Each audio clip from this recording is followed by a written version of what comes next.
উদ্দেশ্যে বলছি, শীতলা চণ্ডী মাতার সন্ধ্যে আরতি হচ্ছে, আতশবাজি পাওয়া যাচ্ছে না। আপনারা এসে আতশবাজিগুলো নিয়ে যান। শীতলা চণ্ডী মাতার সন্ধ্যে আরতি চলছে, আতশবাজি পাওয়া যাচ্ছে না।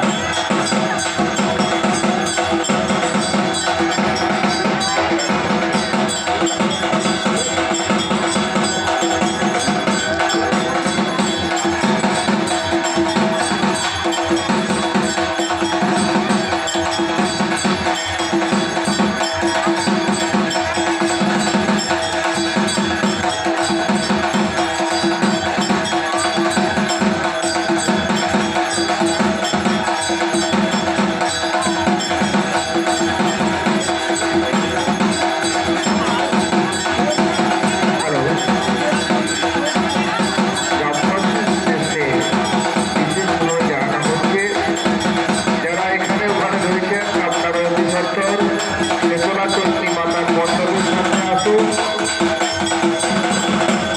শীতলা চণ্ডী মাতার আরতি শুরু হয়ে